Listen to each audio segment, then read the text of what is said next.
मंत्र पाठ। ओम सहनावतु सहनौ भुनक्तु सह वीर्यं करवावहै तेजस्विनावधीतमस्तु मा विद्विषावहै।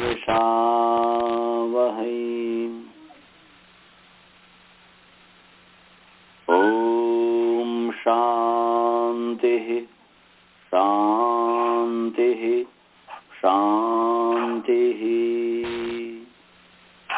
येन धौता गिरः पुंसां विमलैः शब्दवारिभिः तमश्चाज्ञानजं भिन्नं तस्मै पाणिनये नमः। वाक्यकारं वरुरुचिं भाष्यकारं पतंजलिं पाणिनि सूत्रकारं च प्रणतोस्मि मुनित्रयम्। आप सभी का प्रथमावृत्ति पाठ में स्वागत है। चाची की आवाज आ रही है श्रवण जी? भगवान की कृपा से, ईश्वर की कृपा से अभी हम जो है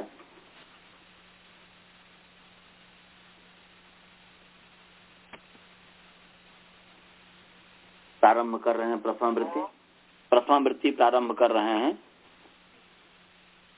हमारा जो पाठ चल रहा है वह भागः की सिद्धि। सुनाई दे रहा है गुरुकुल में सभी को कि नहीं?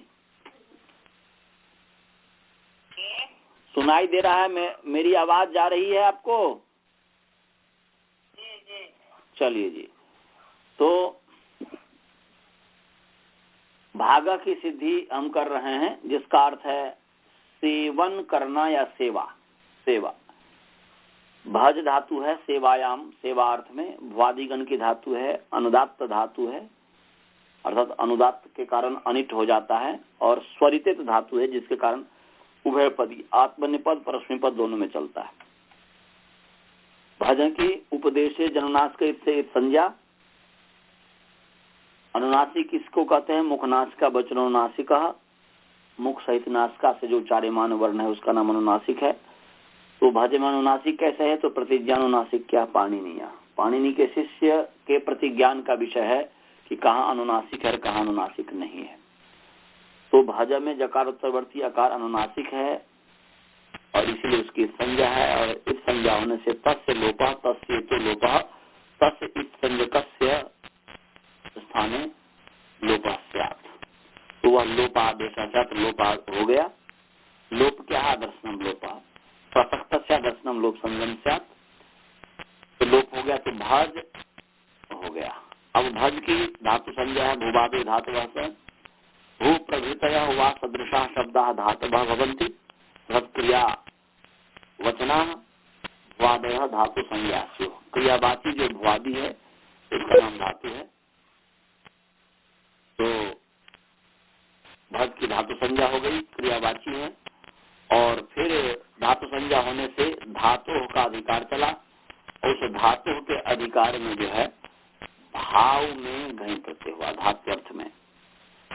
तो भाव का क्या अर्थ है जी? भाव का मतलब है धातु अर्थ। तो धातु अर्थ का मतलब क्या हुआ? धातु अर्थ दो तरीके का है, सिद्धावस्थापन्न भाव और साध्यावस्थापन्न भाव। तो कृत के द्वारा जो अभित भाव है, जब कृत प्रत्यय भाव अर्थ में होगा तो वह सिद्धावस्था को कहेगा, साध्यावस्था को कहेगा। और तिल के द्वारा जब भाव अभिहित होगा, कथित होगा, अर्थात जब तिंग प्रत्यय भाव अर्थ में होगा तब वह साध्यावस्था को कहेगा। तो ये कृत है, घई भाव अर्थ में आया है, इसलिए यह सिद्धावस्था को कह रहा है। तो इसीलिए अर्थ होता है सेवा या सेवन करना। तो भज से घई प्रत्यय हो गया भाव में, अर्थ हो गया कि सिद्धावस्थापन्न भावे धातु घन स्यात्। सिद्धावस्थापन्न भाव अर्थ में जो है धातु से घन प्रत्यय होता है और वह परे होता है, प्रत्यय परस्पर के द्वितीय अधिकार, तो भज घन है। यौ की जो है इस संज्ञा है हलंत्यम से है, घ की संज्ञा है लशो का तरीके से, हलंत्यम उपदेश से अंतिम हलित स्यात्, उपदेश में अंतिम हल की संज्ञा होती है। और फिर घ की लशक को तहते जो है, लशक को तहते कहता है कि तद्धित भिन्नम लशकु, तद्धित भिन्नम लशकु इत भवती। तद्धित भिन्न जो है लशक का वर्ग जो है, लकार सकार का वर्ग है, इसका नाम इत है। तो घन जो है तद्धित भिन्न है, तो इस घ की इस संज्ञा हो गई और इस संज्ञा होने से तस् से लोप हो गया, लोप के आदर्शनम लोप, तो भज अ बचा। अब अ को मान करके भज की अंग संज्ञा है यस्मात् प्रत्यय विधि सदादि प्रत्यंगम से, यस्मात् धातु व प्रातिपदिकात् व प्रत्यय विधीयते, प्रत्ययो विधीयते तस्मिन् प्रत्यय परतः तदादि अंगम स्यात्।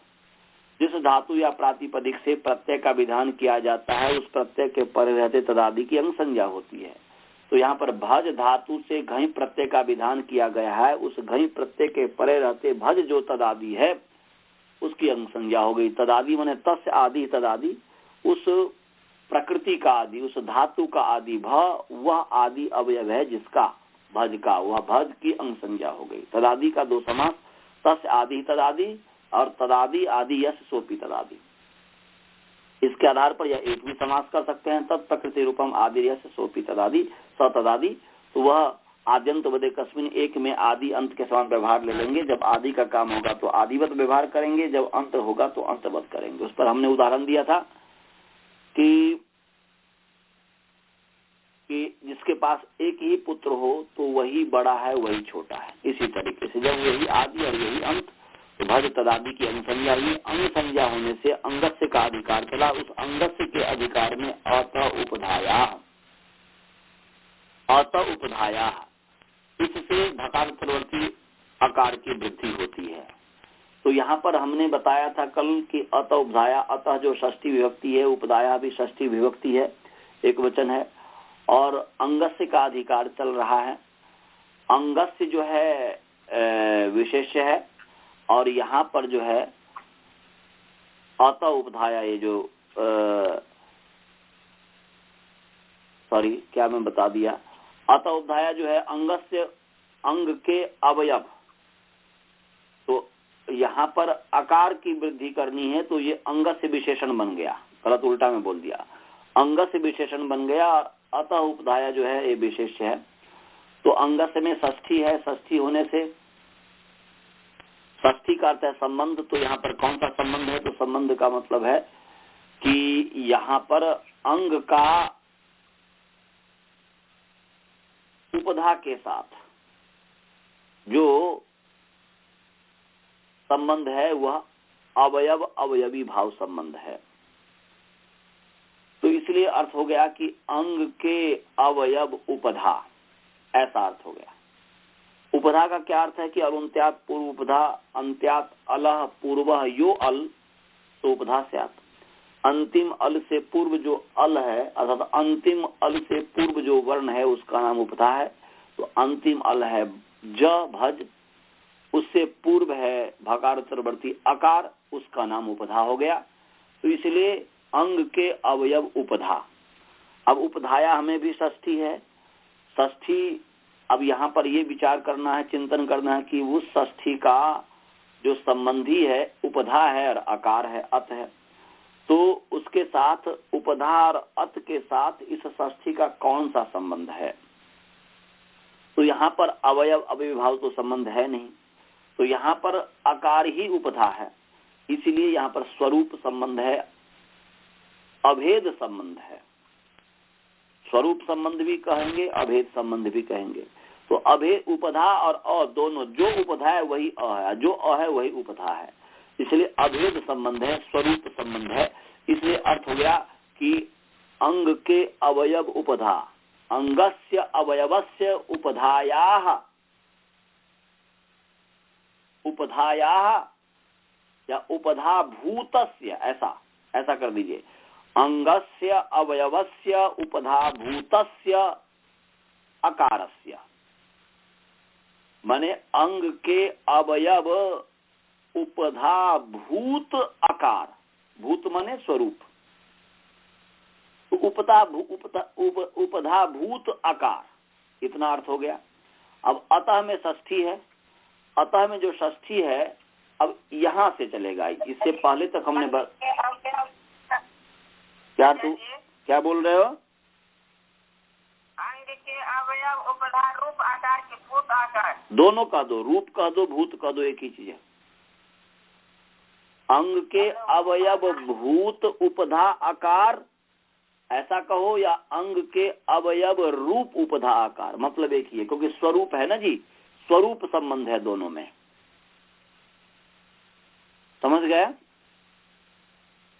तो यहां तक हमने पढ़ा दिया था। अब उससे आगे चलते हैं।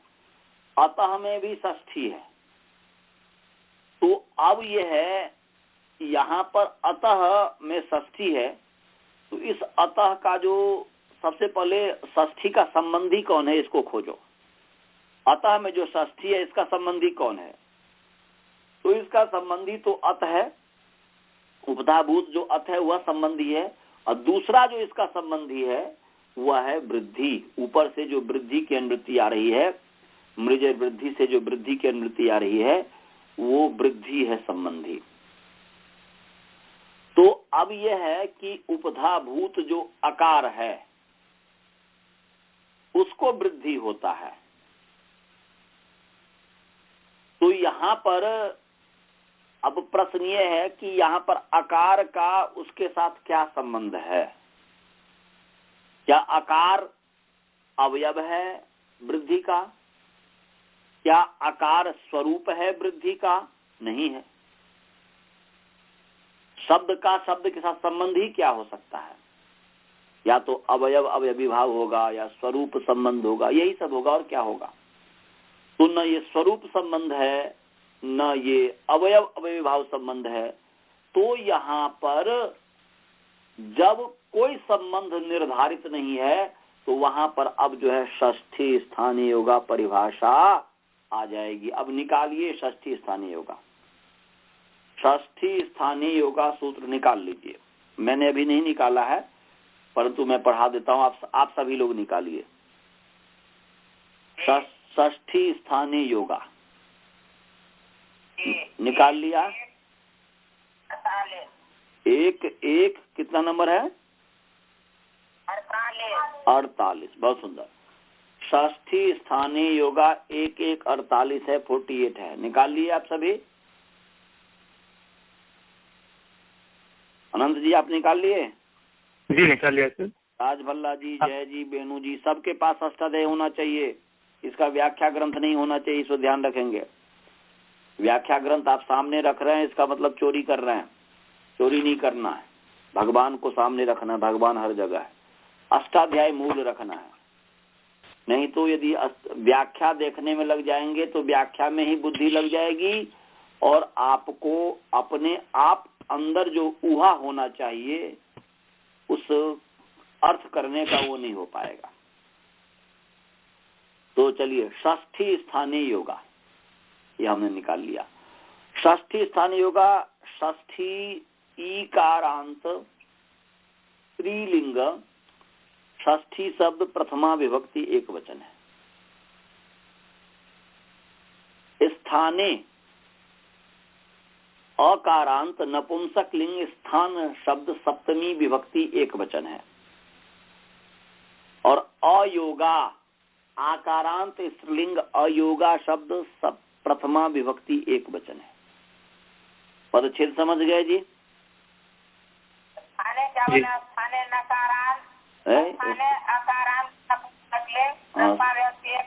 नहीं, सप्तमी स्थाने प्रथमा कैसे हो जाएगी जी? स्थाने सप्तमी नहीं है। जलम जले जलानी जल, ये प्रथमा द्विवचन भी होता है नपुंसक लिंग, द्वितीय द्विवचन भी होता है, पर यहाँ सप्तमी है। जले सप्तमी है कि नहीं? तो ऐसे स्थाने सप्तमी विभक्ति एक वचन है। ये बात प्रथमा वृत्ति में शायद नहीं लिखी होगी। स्थाने सप्तमी विभक्ति एक वचन है अयोगा और अयोगा प्रथमा विभक्ति एक वचन। माला की तरह शाला माला पाठशाला, तो आकारांत स्त्रीलिंग अयोगा शब्द प्रथमा विभक्ति एक वचन। लिख लिया? पदछेद समझ गए? और दूसरा पदछेद दूसरे तरीके से भी पदछेद होता है। एक तो पदछेद ये हुआ और दूसरा पदछेद है स्थानीय योगा, एक साथ है, जो कि प्रथमा वृत्ति में भी लिखा होगा कि स्थानीय योगा आकारांत स्त्रीलिंग स्थानीय योगा शब्द प्रथमा विभक्ति एक वचन। इसमें तंत्र है। इसमें क्या है जी? क्या है इसमें? तंत्र। तंत्र जैसे हलंत्यम सूत्र में तंत्र था, ऐसे ही षष्ठी स्थानीय योगा सूत्र के स्थानीय योगा पद में तंत्र है। क्या बताया जी? षष्ठी स्थानीय योगा सूत्र के स्थानीय योगा पद में तंत्र है।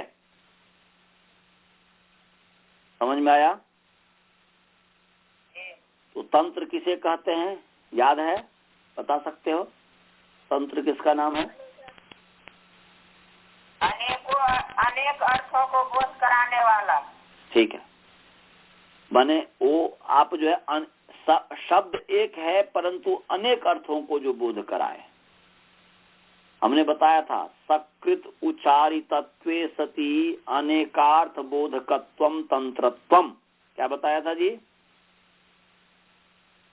सकृत उच्चारितत्वे सति अनेकार्थ बोधकत्वम तंत्रत्वम। पहले लिखे होंगे, नहीं लिखे तो लिख लीजिए। सकृत उच्चारितत्वे सति अनेकार्थ बोधकत्वम तंत्रत्वम। मनीष जी लिख लिए? मनीष जी लिखो। सकृत उच्चारितत्वे सति, सकृत उच्चारितत्वे सति अनेकार्थ बोधकत्वम तंत्रत्वम। सकृत उच्चारितत्वे सति अनेकार्थ बोधकत्वम तंत्रत्वम। लिख लिया? सकृत उच्चारितत्वे सति अनेकार्थ बोधकत्वम तंत्रत्वम। लिखा? ये पहले भी लिखाया हुआ हूं परंतु याद करते ही नहीं हो। तो सकृत उच्चारितत्वे सति अनेकार्थ बोधकत्वम तंत्रत्वम। लिख लिया? तो सकृत माने सकृत उच्चारितत्वे सति। सकृत माने एक बार,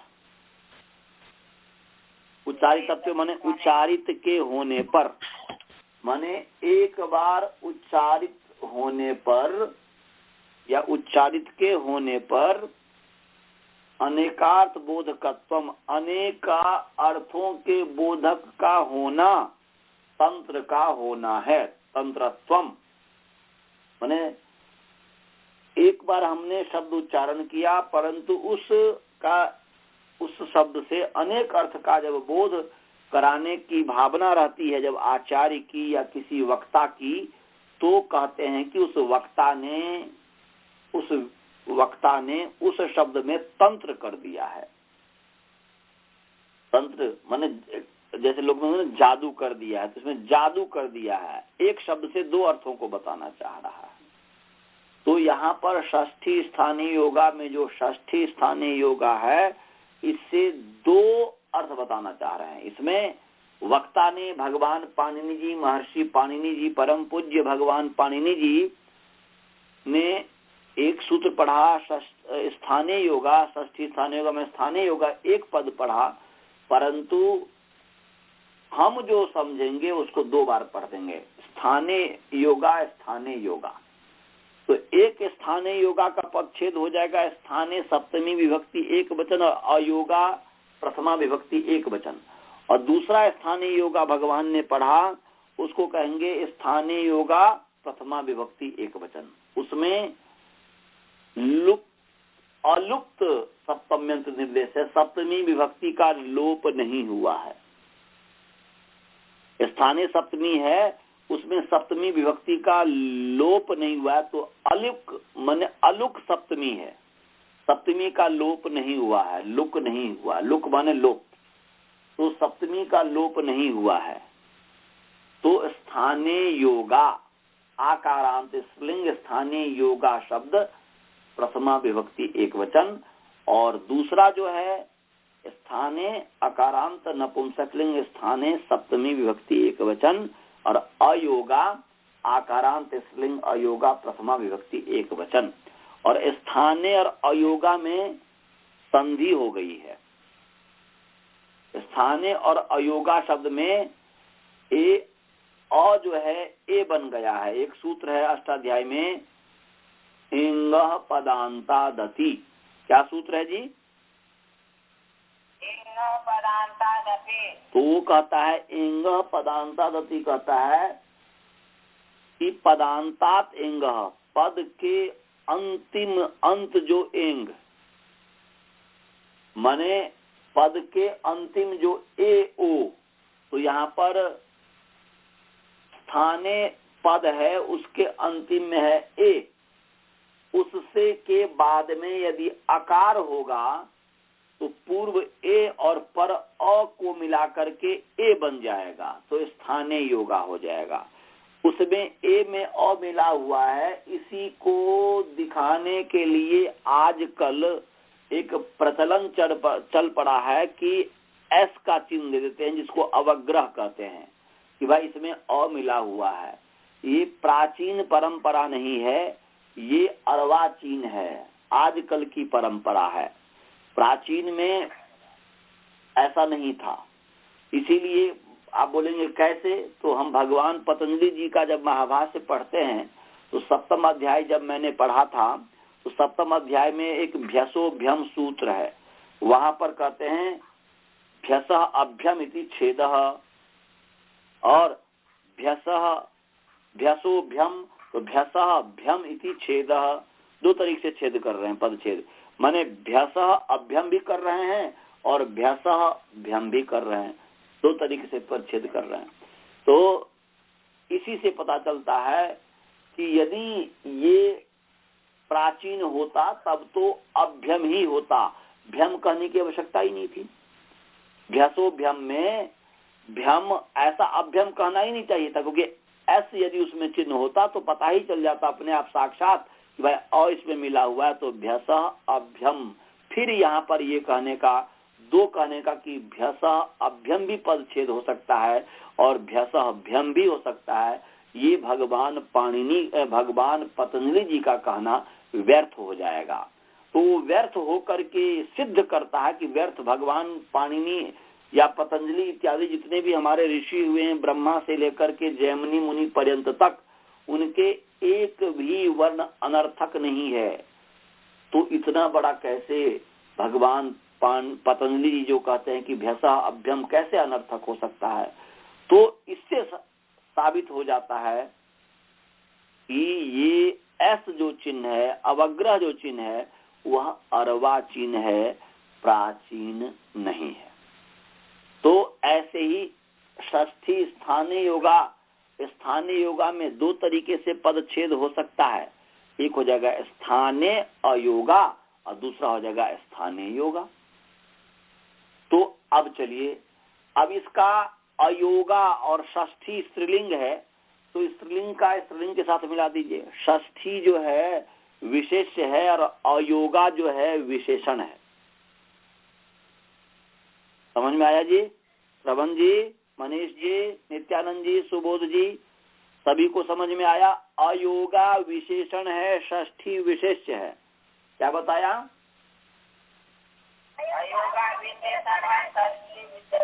वेरी नाइस। तो हो जाएगा अयोगा षष्ठी। क्या हो जाएगा जी? और दूसरा है षष्ठी स्थाने, योगा। तो अयोगा षष्ठी स्थाने योगा बोध्या, बोध्या जोड़ दो लास्ट में बस। अयोगा षष्ठी जब पदच्छेद कर दिया तो अयोगा षष्ठी ऐसा हो गया। अयोगा का संबंध है षष्ठी के साथ। और स्थाने है, या तो स्थाने के साथ योगा का अध्याहार कर लो, या वही स्थाने योगा पदच्छेद जो माने बिना पदच्छेद किए ही उसको समझो। स्थानीय योगा माने स्थानीय योगा बोध्या, और एक बार अयोगा कर देंगे तो अयोगा का संबंध हो जाएगा षष्ठी के साथ, तो हो जाएगा अयोगा षष्ठी स्थानीय योगा बोध्या। ये बन गया अर्थ। क्या बन गया जी?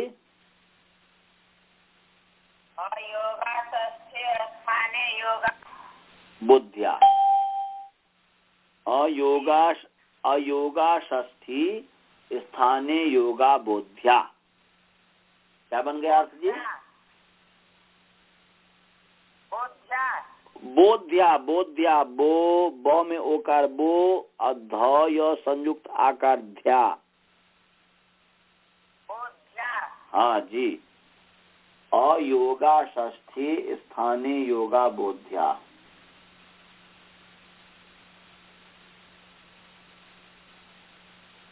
समझे जी? हाँ, हमने इतना जो बताया कि इसमें जो है तंत्र है, ये है वो है, व्याख्यान से भी पता कर, व्याख्यान से भी चल जाएगा तंत्र मानिए न मानिए। तंत्र मानेंगे तो थोड़ी सुविधा हो जाएगी, परंतु तंत्र मानने में होगा फिर स्थाने वो क्या हुआ, तो स्थाने का स्थाने वहां पर स्थाने का कोई नहीं, बस स्थाने स्थान में क्या, फिर अयोगा षष्ठी स्थाने, अयोगा षष्ठी स्थाने। अब क्या योग माने योगा जोड़ना पड़ेगा व्याख्यान से। और यदि आप ऐसा करते हैं स्थानीय योगा, तो एक बार स्थानीय योगा का अर्थ होगा कि स्थानीय योगा बोध्या, उसमें योगा का अध्याहार नहीं करना पड़ेगा। और स्थानीय योगा में स्थानीय जो पदच्छेद कर दिया, माने दो तरीके से स्थानीय पदच्छेद किया और अयोगा कर दिया, तब तो अयोगा षष्ठी स्थाने फिर योगा का अध्याहार कर लीजिए कि योगा बोध्या। और यदि आप ये उधर में यदि मान लीजिए कि स्थानीय योगा में आप तंत्र नहीं मानते हैं, अयोगा नहीं मानते हैं, तब जो है आपको अयोगा का अध्याहार करना पड़ेगा व्याख्यान से कि अयोगा षष्ठी, अयोगा का अध्याहार कर लीजिए व्याख्यान से, या फिर अयोगा षष्ठी स्थानीय योगा बोध्या, ऐसा हो जाएगा। जैसा भी हो, मैंने आपको समझाने का प्रयास किया कि इसका अर्थ इस रूप में है, अर्थ ऐसा है। तो आप ऐसा विचार करके, इस तरीके से कल्पना करके, अनुमान करके आप उस तक अर्थ तक पहुंच सकते हैं। तो अनंत जी, आपको समझ में आ गया ये अर्थ अभी जितना बताया हूँ? जी। क्या मैंने बताया? स्थानीय योगा में तंत्र बताया है आपने जी ना। तो मुझे अभी अर्थ बताइए, अभी मैं व्याख्या नहीं पूछ रहा हूँ, केवल षष्ठी स्थानीय योगा का क्या अर्थ है? अयोगा षष्ठी स्थानीय योगा बोध्या, बस इतना ही। जय जी, आपको इतना समझ में आया?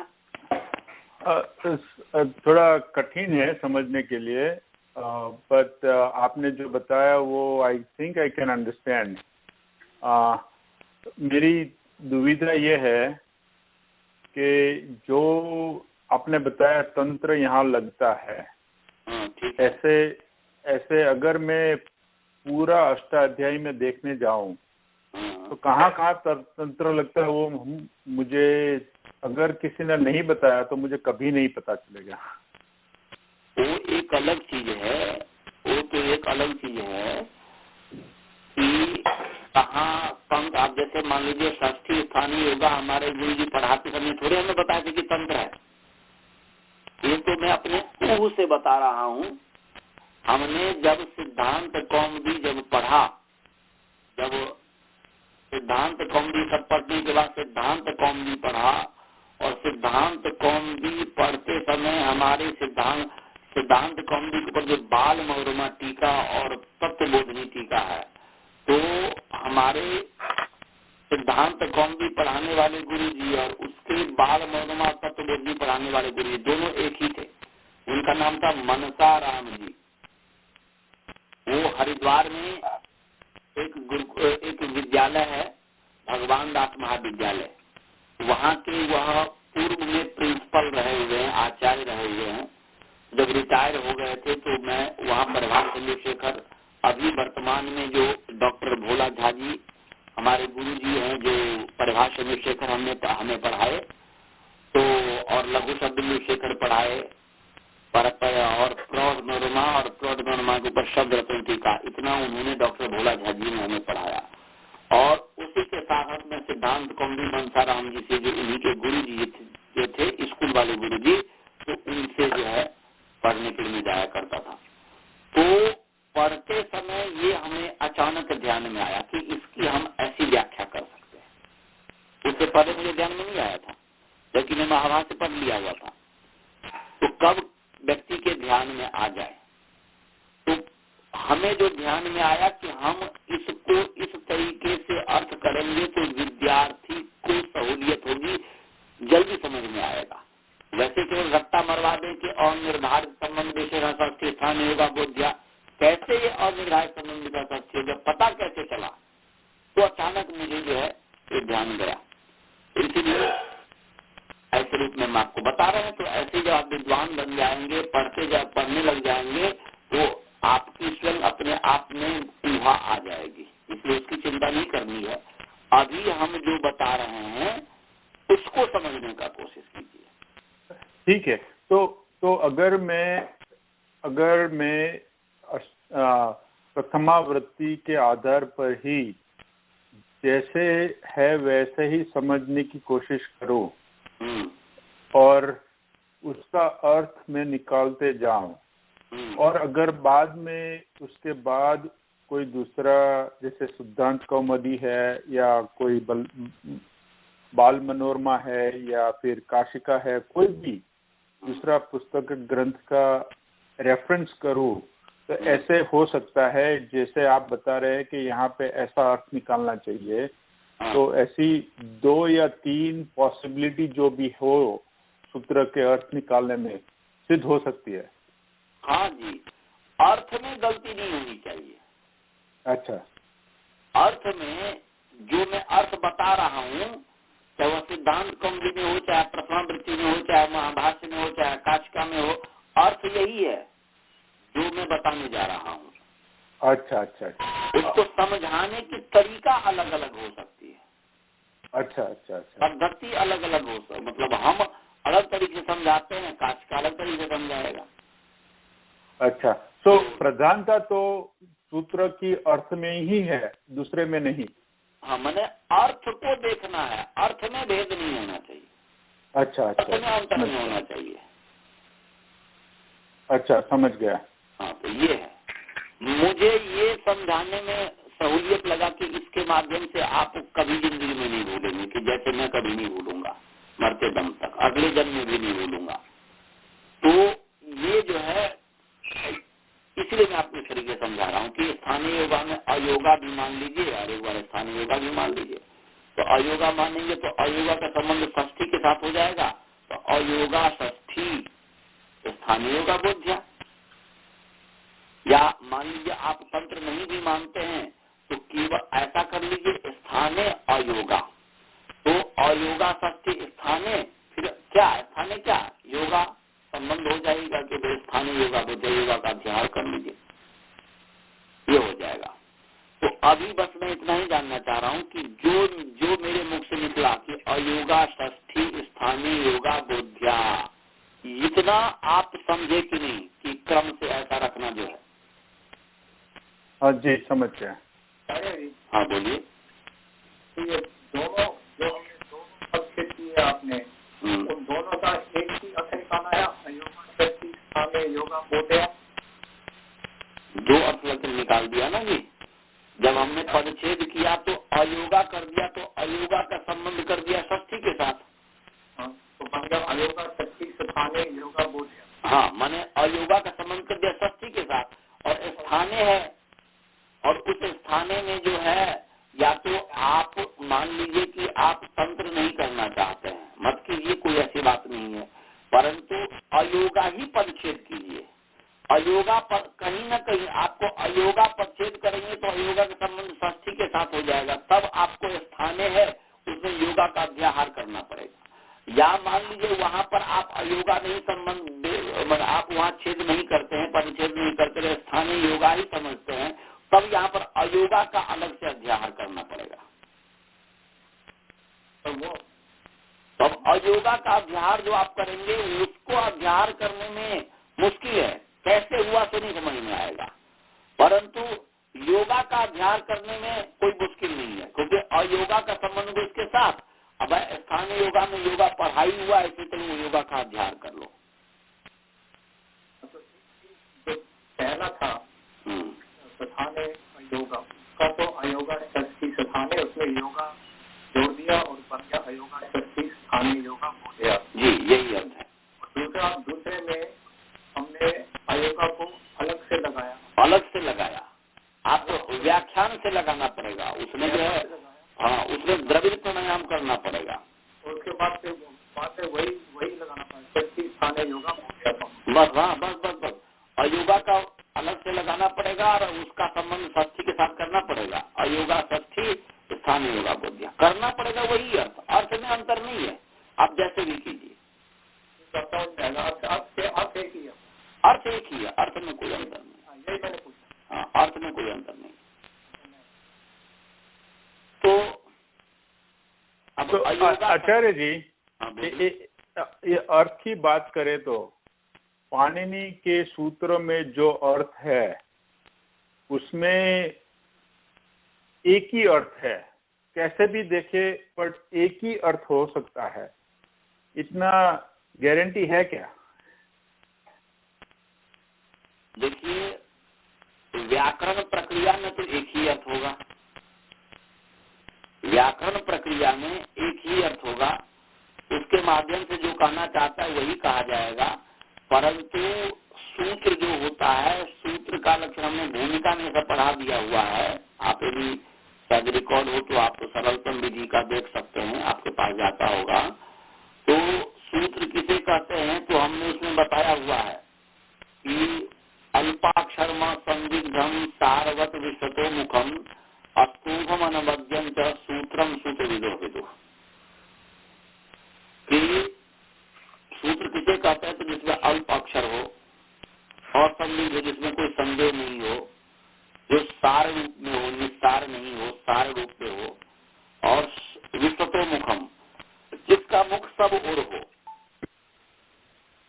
तो जब ही कहा कि सब ओर हो, तो सब ओर में का मतलब हुआ कि ये व्याकरण के सूत्र हैं, यहाँ तो होगा ही, परंतु इसका हम जो है लौकिक व्यावहारिक अर्थ भी कर सकते हैं, उसका हम जो है सामाजिक अर्थ भी कर सकते हैं, क्योंकि इसमें सब छिपा हुआ रहता है। जैसे पहले ही मैं वृद्धिरादेश में बताया ना कि वृद्धि क्यों पढ़ा महर्षि पाणिनि जी ने, तो इसलिए पढ़ा कि लौकिक अर्थ ये हुआ, व्यावहारिक अर्थ ये हुआ कि भगवान पाणिनि जी वृद्धि शब्द इसलिए पढ़े हैं कि सबका कल्याण चाहते हैं, सबका मंगल चाहते हैं, इसलिए वृद्धि शब्द पढ़ा।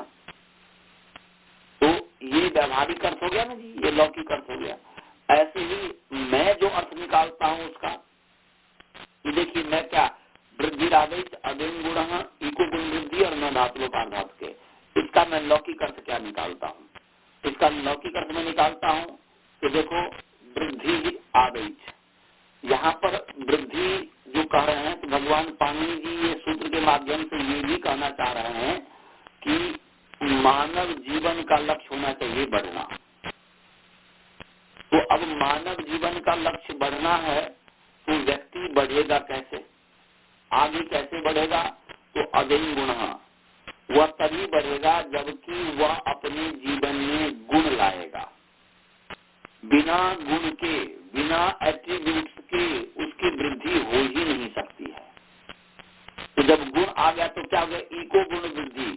जब गुण और वृद्धि दोनों जब आ गया, ये दोनों एक कहते हैं स्मरण अर्थ में, तब स्मरण अर्थ हो जाएगा कि एक गुण और वृद्धि दोनों का जब व्यक्ति गुण आया और उससे वृद्धि हो वह जब उसकी स्मृति में आ गई तो 9 धातु लोप आर्ध धातु के, उसके धातु का लोप कभी भी नहीं हो सकता, अर्थात उसके अस्तित्व को दुनिया में कोई भी नहीं मिटा सकता है।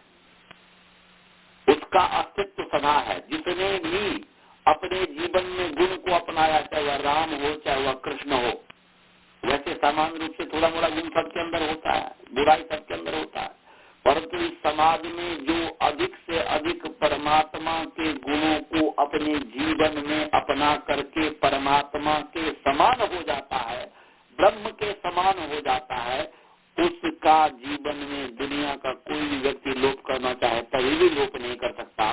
राम का कोई लोप करना चाहे नहीं कर सकता, कृष्ण का लोप करना चाहे नहीं कर सकता, दयानंद का लोप करना चाहे नहीं कर सकता, विवेकानंद का लोप करना चाहे नहीं कर सकता। तो ये हम इस तरीके से अर्थ निकालते हैं। ऐसे ही और भी अर्थ निकल सकता है, जैसे कि हमने पीछे अर्थ वद धातु और प्रत्यय प्रातिपदिकम, ये सब हम अभी नहीं पढ़ाया हूँ, परंतु हमने अष्टाध्यायी की भूमिका में पढ़ाया हूँ। तो वहाँ पर अर्थ वद धातु और प्रत्यय प्रातिपदिकम का व्याकरण प्रक्रिया से जो अर्थ है वो तो है ही, परंतु इसका व्यावहारिक प्रक्रिया भी है।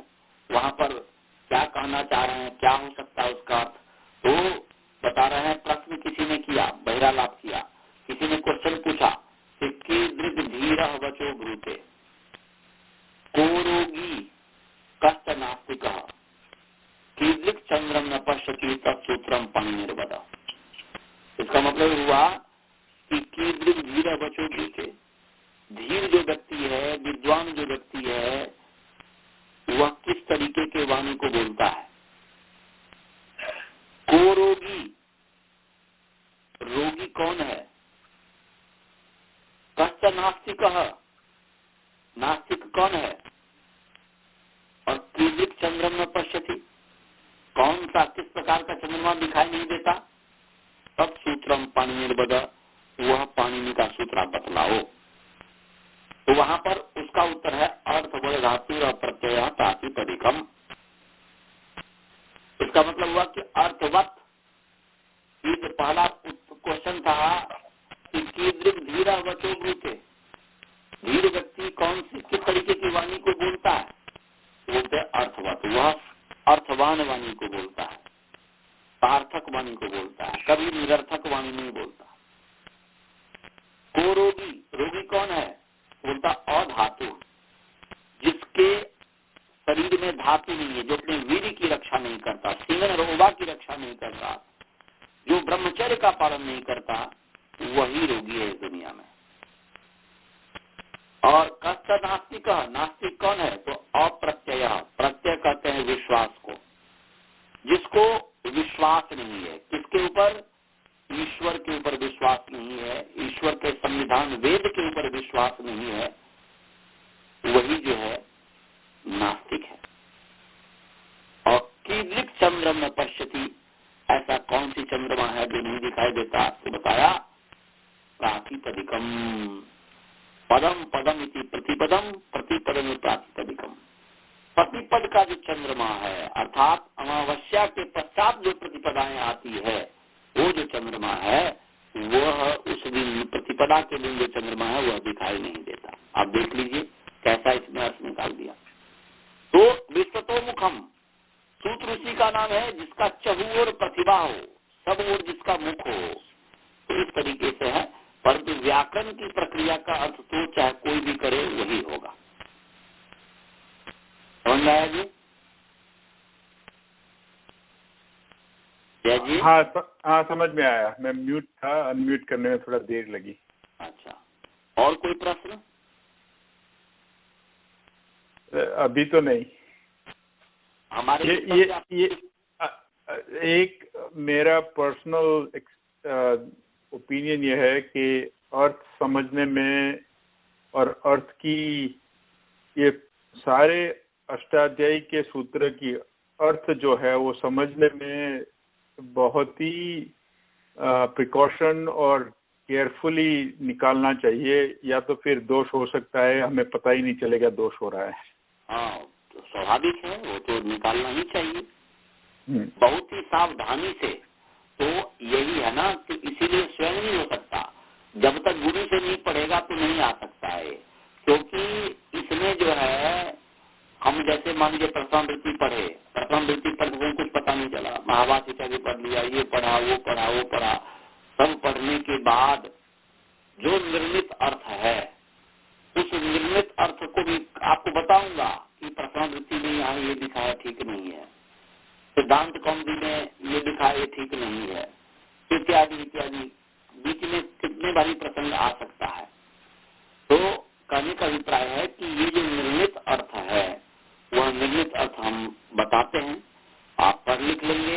ऐसा हो सकता है कि उसमें भी आप और विचार करें तो उससे भी ज्यादा ये हो सकता है। जब तक आपकी जी जब तक आपका स्वयं उसमें कोई नवीनपन नहीं होगा तब तक तो हमारा ही ज्ञान है वो, तब तक स्वयं का आपका ज्ञान नहीं माना जाएगा और उसी को आगे बढ़ाना होता है। चलिए जी अब आगे चलते हैं। तो मैं बता रहा था कि षष्ठी स्थानीय योगा, इसका अर्थ है अयोगा षष्ठी स्थानीय योगा बोध्या। अयोगा में अ का क्या अर्थ है जी? अ का अर्थ है अनिर्धारित।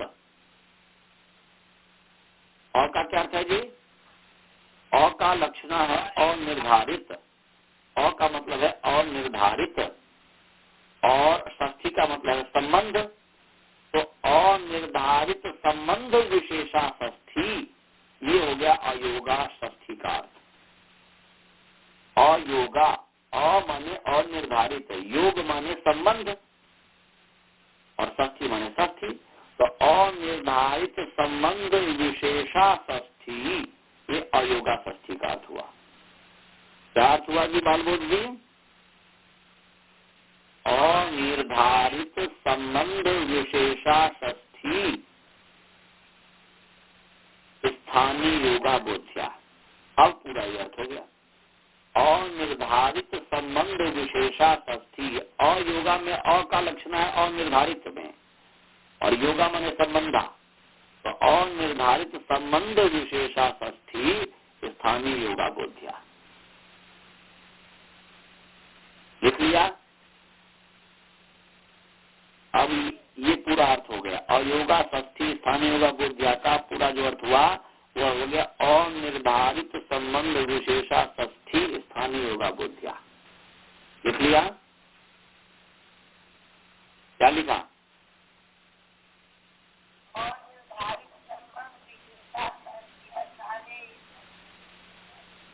Very nice. माने अनिर्धारित, जिससे षष्ठी का संबंध निर्धारित नहीं हो, जिस संबंध विशेष षष्ठी माने जिस षष्ठी का संबंध विशेष निर्धारित न हो, ऐसे षष्ठी को कहेंगे अनिर्धारित संबंध विशेष षष्ठी। ऐसे षष्ठी को कहेंगे अयोगा षष्ठी। तो ऐसी षष्ठी जो है स्थाने योगा बुद्धिया, स्थान में संबंध, स्थान से निरूपित संबंध, स्थान में निरूपित संबंध जानना चाहिए। उसका संबंध हम स्थान के माध्यम से बताएंगे। किसके माध्यम से बताएंगे जी? स्थान के माध्यम से बताएंगे। इसीलिए यहाँ पर अतः उपधाया में अतः जो षष्ठी है इसका संबंध निर्धारित नहीं है, इसलिए वहाँ पर षष्ठी स्थानीय योगा से स्थाने के द्वारा संबंध को हम निरूपित कर रहे हैं। तो अर्थ बन गया कि अंगस्य अवयवस्य उपधाभूत अकारस्य स्थाने वृद्धि भवति, ये पूरा अर्थ बन गया। कब? उसमें इति नीति की अनुवृत्ति आ रही है, तुम्हें बताया था। ये नीति पद था, सप्तमी पहले जोड़ दीजिए या बाद में जोड़ दीजिए, कोई बात नहीं। इति नीति च प्रत्यये परतः अंगस्य अवयवस्य उपधाभूतस्य अकारस्य स्थाने वृद्धि आदेशः भवति। पूरा ये अर्थ हो गया।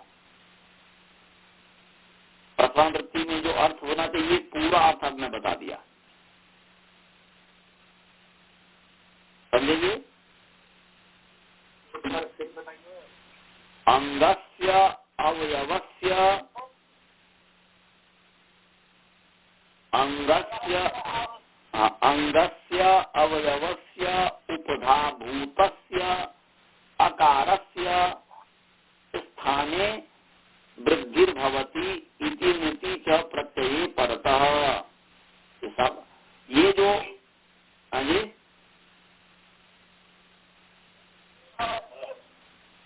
इति नीति जब प्रत्यय परतः, वो ये नीति को तो पहले भी लगा दो बाद में भी लगा दो, कोई बात नहीं है। तो जो सिखाने के लिए क्रम बताया कि भाई पहले सप्तमी लाओ, ये लाओ, वो लाओ, उसी क्रम से पहले अभ्यास करो, फिर पहले सप्तमी, फिर बाद में इधर उधर कहीं भी रखो, कोई बात नहीं। तो इति नीति च प्रत्यये परतः, नीति प्रत्यये परतः अंगस्य अवयवस्य उपधाभूतस्य अकारस्य स्थाने वृद्धि भवति। ये जो इस तरीके से जो मैं अर्थ बता रहा हूँ, ये इस तरीके के अर्थ बताने का आशीर्वाद हमारे गुरु जी एक थे, अब उनका शरीर शांत हो गया है, उनका नाम आचार्य विश्वदेव। आचार्य विश्वदेव जी थे, उनकी क्या व्याकरण की प्रतिभा थी, क्या वो महाभाष्य की प्रतिभा थी। उनके वाणी पे सरस्वती नाचा करती थी। वो जो है महाभाष्य उनका हस्ता मलकुबत था, सदा उपस्थित था। तो उन्हीं से इस तरीके का हमने जो ट्रिक सीखा और इस तरीके से हमें इतने सुंदर से बताते थे और बहुत अच्छे से बताते थे। तो इसको आप लोग भी पकड़ लेंगे तो आपको स्वयं अर्थ करने में भी आनंद आएगा, पढ़ाएंगे जब उसमें भी पढ़ाते समय भी आनंद आएगा, जैसे मुझे आनंद आता है। अर्थ लिख लिया आप लोगों ने जी? जी हाँ, क्या आपने लिखा बोलो?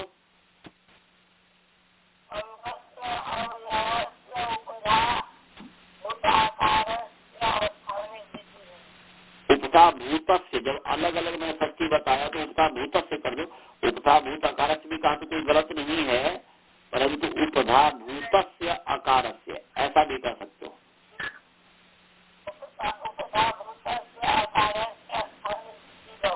हाँ, कब? इति नीति जब प्रत्यय पड़ता है, यदि प्रत्यय पड़ता, ऊपर से अचो नीति की नीति की नीति आ रही है ना जी, वो जोड़ना पड़ेगा ना। इति नीति जब प्रत्यय पड़ता है, नित्य प्रत्यय हो या नित्य प्रत्यय हो। अब देखो, अब भज और अ है, बताओ अ इत प्रत्यय है कि नहीं? भज प्लस अ कौन सा प्रत्यय है? इत प्रत्यय है कि नहीं? यौ इसमें इत संज्ञा हुई है कि नहीं? घई में यौ इत संज्ञा हुई है कि नहीं? तो घई प्रत्यय है ना जी। इसमें से यौ को हटा दिया, घ को हटा दे तो घई नहीं कहलाएगा। आप यदि एक कुत्ता के पूंछ को काट दो, पैर को काट दो, तो क्या वो कुत्ता नहीं कहलाएगा? तो ऐसे ही आपने यौ को काट दिया, घ को काट दिया, तो और घई नहीं है? घई है ना।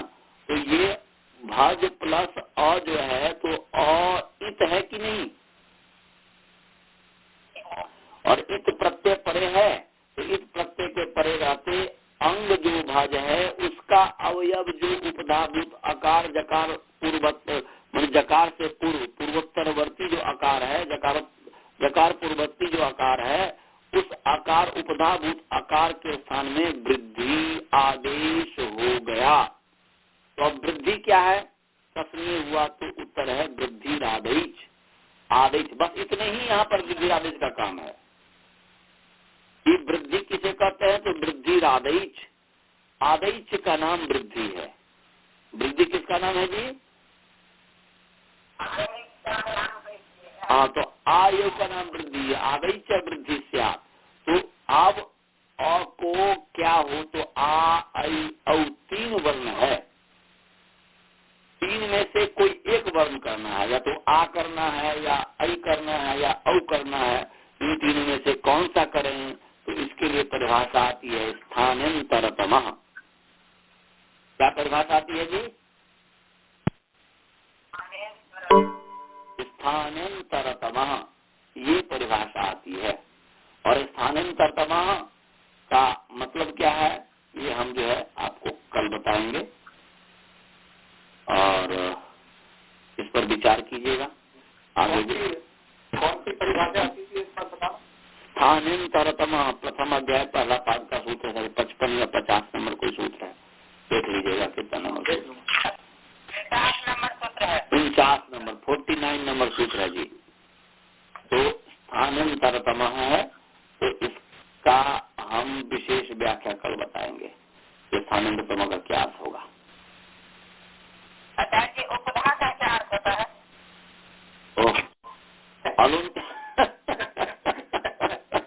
तो होता ही है, कोई बात नहीं, होता है। हम लोग भी जब पढ़ते थे तो ऐसे ही होता है, सारा रामायण पढ़ा दिया।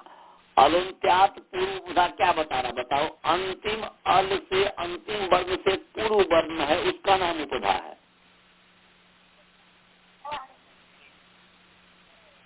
उपधा किसको कहते हैं जी?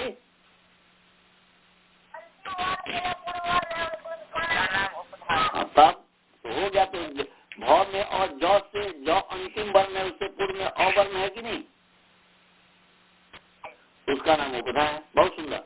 पूछा करो, ऐसा मत सोचना कोई भी, चाहे स्काइप में हो, चाहे कॉन्फ्रेंस कॉल में हो, चाहे गुरुकुल में हो, कोई भी हो, ये नहीं समझेगा कि मैंने पढ़ा दिया तो अब आचार्य जी क्या बोलेंगे कि हमने पढ़ा दिया तो ऐसा बोल दिया। एक वाक्य बोल दूंगा ना हम, और क्या बोलेंगे, सारा रामायण पढ़ा दिया, सीता किसकी पत्नी तो ज्यादा क्या बोलूंगा। तो कोई बात नहीं है, आप लोग जो है शर्म नहीं करेंगे, एक बार में नहीं समझ में आएगा तो बार बार समझ में आएगा।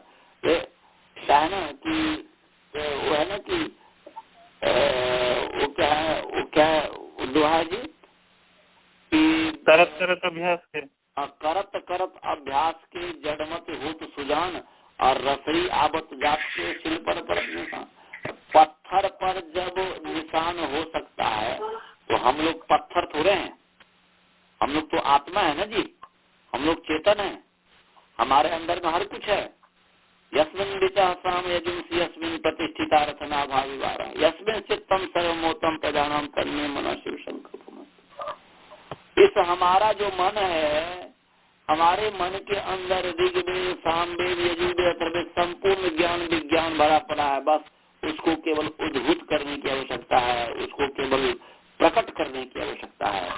हम लोग कभी न कभी बहुत बड़े विद्वान हुए हैं, कभी न कभी हम ऋषि बने हुए हैं, कभी न कभी हम मोक्ष को प्राप्त किए हुए हैं, इसीलिए तो सुख की ओर भागना चाहते हैं। तो इसलिए हमारे अंदर, हमारे मन के अंदर जो है हर मतलब विद्याएं हैं, बस उसको केवल पढ़ करके उसको उद्भूत कीजिए। जो नहीं करता है तो भगवान उसकी बुद्धि को फिर वैसे ही मतलब बना देते हैं, तो उसमें जन्म लगा देते हैं, उसके मन में जन्म लगा देते हैं। इसलिए मन और बुद्धि को हमें उपयोग करके हमें आगे बढ़ना चाहिए। तो कोई प्रश्न तो नहीं है गुरुकुल वाले को? गुरुकुल वाले में किसी को कोई प्रश्न है अभी तक? नहीं है। और स्काइप वाले को किसी को प्रश्न है? अच्छा। और ये आपको इस कॉन्फ्रेंस को आनंद जी, आप सभी को किसी को कोई प्रश्न है? मुझे एक प्रश्न है सर जी। पूछिए। ये वृद्धि को आपने विधेय बताया है जी, तो उसमें विधेय विधायक का संबंध क्यों नहीं हो सकता? विधेय का मतलब क्या हो पहले समझिए। विधेय किसको कहता है? किससे विधि की जाए ना, विधातुम योग्यम इति विधेयम या विधातुम योग्य इति विधेय। जी। विधान के जो योग्य है, जिसका विधान करते हैं, तो यहाँ पर आप किसका विधान कर रहे हैं? वृद्धि का विधान कर रहे हैं ना। जी जी। इसलिए वृद्धि विधेय हो गया। लेकिन अतोपधाय सूत्र में जो वृद्धि करनी तैयार है तो विधेय है जी। हाँ, तो आपका क्या प्रश्न था? मेरा प्रश्न ये है कि ये विधेय जो है उसका संबंध तो अत के साथ है ना? विधेय का संबंध हाँ आकार को तो होगा, ठीक है। हाँ, आकार के साथ उसका जब संबंध है तो फिर वो अनिर्धारित संबंध कैसे हुआ? विधेय का संबंध तो है, परंतु वह कौन सा संबंध है? संबंध तो है। अच्छा, संबंध अच्छा, संबंध का बहुत अच्छा आपने क्वेश्चन पूछा कि यहाँ पर बकार और बढ़ते जो आकार है, उस आकार का वृद्धि के साथ संबंध तो है, परंतु जैसे आप है और मैं हूँ, अब हम दोनों में संबंध तो है कि नहीं है? जी गुरु शिष्य का है। आप बोल लीजिए, संबंध तो है, परंतु कौन सा संबंध है? जिसको पता नहीं रहेगा तो बताया जाएगा नहीं भाई ये संबंध है, गुरु शिष्य भाव है, शिष्य गुरु भाव संबंध है जी। तो ऐसे ही हम अ का वृद्धि के साथ कौन सा संबंध निर्धारित कीजिए, यदि कोई मिलता है तो।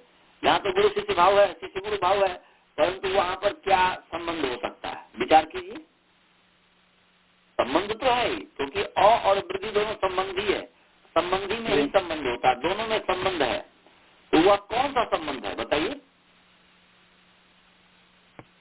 क्या अवयव है? अ का अवयव वृद्धि है क्या? नहीं। क्या अ का स्वरूप वृद्धि है क्या? नहीं है। न स्वरूप संबंध है, न अवयव संबंध है। क्या कोई संयोग संबंध है क्या? क्या अ पर बैठा हुआ वृद्धि है क्या? नहीं है। कोई भी संबंध, आप किसी भी संयोग शब्द का शब्द के साथ जो संबंध होता है, तो स्वरूप संबंध होता है, अभिन्न अभेद संबंध होता है, क्या कहते हैं कि अवयव भाव संबंध होता है, यही सब संबंध होता है। तो जब ये संबंध में से जब कोई भी संबंध नहीं है तो अनिर्धारित ही हुआ ना संबंध जी। तब अनिर्धारित संबंध जब हो, विशेषण हो, तो वहाँ पर स्थान से उसका संबंध निर्धारित करेंगे जी, स्थान से निरूपित करेंगे। तो इसलिए स्थानीय पद से निरूपित किए हैं यहाँ पर अ का वृद्धि का संबंध। अब पता चल जाएगा कि अब अ का वृद्धि के साथ कौन सा संबंध है, तो बोलेंगे स्थान संबंध है, स्थान से निरूपित संबंध। स्थान इस पद से निरूपित संबंध है दोनों का। स्थान इतने निरूपित अस्ति अयो द्वयो संबंध, मन इन दोनों का संबंध जो है स्थानीय इस पद से निरूपित है, मन स्थानीय पद से इसके संबंध को बताया जा रहा है। इसलिए अर्थ हो जाएगा कि आकार के स्थान में, नहीं तो कैसे अर्थ होगा? उस परिभाषा के आधार पर ही अर्थ होता है। ठीक है सर, समझ में आया जी। तो हमने आज आपको अतोपधाया सत्य स्थान योगा, ये आपको हमने 2 सूत्र पढ़ाया। वैसे पढ़ाने के तो बहुत पढ़ा दिया, अर्थ धातु का जो लौकिक अर्थ है वो भी आपको हमने बता दिया, वृद्धि बीज पर हमने जो विचार किया वो भी हमने बता दिया। ऐसे आप जब पढ़ेंगे तो एको गोत्र इत्यादि पर भी विद्वानों ने जो है, साहित्यकार ने बहुत अच्छे अच्छे जो व्याकरण भी थे, साहित्यकार भी थे, तो अच्छे अच्छे उन्होंने अर्थ निकाला हुआ है। तो पढ़ने पढ़ाते जैसे पढ़ेंगे तो उसे समझ में आएगा।